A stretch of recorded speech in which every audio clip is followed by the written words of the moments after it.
Bismillahirrahmanirrahim. Assalamualaikum warahmatullahi wabarakatuh.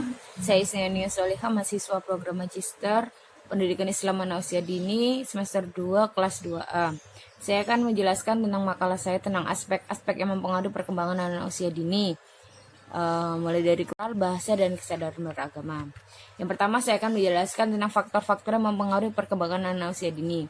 Yang pertama adalah genetik atau hereditaritas, yang kedua adalah lingkungan, yang ketiga adalah kondisi kehamilan, yang keempat adalah komplikasi persalinan, yang kelima pemenuhan nutrisi, yang keenam perawatan kesehatan, yang ketujuh kerentanan terhadap penyakit, yang kedelapan perilaku pemberian stimulus. Jadi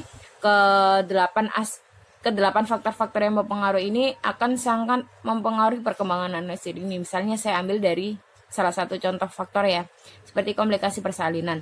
Nah, orang tua atau ibu yang mengalami komplikasi persalinan seperti preeklampsia itu akan mempengaruhi perkembangan anak. Misalnya saya contohnya punya kasus salah satu bunda di sekolah saya mengalami komplikasi persalinan seperti preeklampsia. Jadi anak yang dilahirkannya itu mengalami hambatan atau keterlambatan dalam perkembangannya.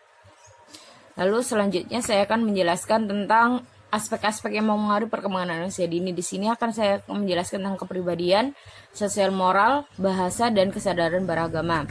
Yang pertama saya akan membahas tentang kepribadian. Kepribadian itu apa sih? Kepribadian itu adalah suatu ciri atau karakteristik dari pribadi manusia yang bersumber atau dibentuk dari hal-hal yang diterima dari lingkungannya, misalnya dari keluarga pada masa kecil dan juga bawaan seseorang dari sejak lahir. Nah, banyak sekali faktor yang mempengaruhi kepribadian anak, misalnya faktor internal, budaya, eksternal, kondisi fisik anak, dan tingkat keberhasilan dan kegagalan dari anak.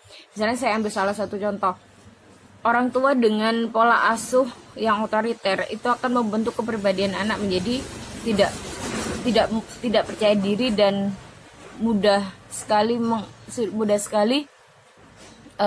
mengalami kegagalan. Lalu yang kedua adalah sosial moral. Nah, sosial moral itu apa sih? Sosial moral adalah suatu kemampuan anak untuk berinteraksi dengan orang lain. Dan moral adalah dipandang sebagai hasil rangkaian stimulus respon yang diperoleh dari anak, biasanya berupa hukuman atau pujian yang dialami oleh anak. Nah, banyak sekali faktor yang mempengaruhi. Yang pertama adalah keluarga, luar rumah, dan pengalaman sosial awal. Yang ketiga adalah bahasa. Bahasa ini apa sih? Bahasa itu adalah sebuah media komunikasi yang digunakan untuk menyampaikan pesan seperti pendapat atau perasaan anak kepada orang lain. Nah, apa yang mempengaruhi perkembangan bahasa ini? Yang pertama adalah pengetahuan. Pengetahuan orang tua yang minim akan pentingnya pemerolehan bahasa pada anak itu sangat mempengaruhi perkembangan bahasa anak. Yang kedua adalah pola asuh orang tua. Yang ketiga adalah sosial ekonomi keluarga. Yang terakhir adalah kesadaran beragama. Nah, kesadaran beragama ini harus ditanamkan pada anak sejak dini. Nah, dari mana sih anak akan memperoleh kesadaran beragama? Yang pertama adalah dari pendengarannya. Kebiasaan untuk mendengarkan pujian-pujian, murotal, dan cerita-cerita tentang Nabi itu sangat mempengaruhi anak untuk memperoleh kesadaran beragamanya. Lalu dari penglihatan.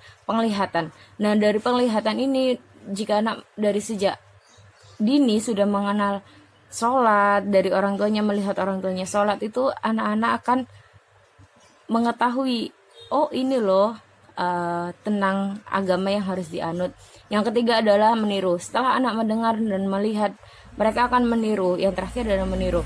Nah, meniru ini adalah proses di mana anak itu sudah memahami, oh ini loh yang harus aku lakukan sesuai dengan arahan yang dilakukan oleh orang tua.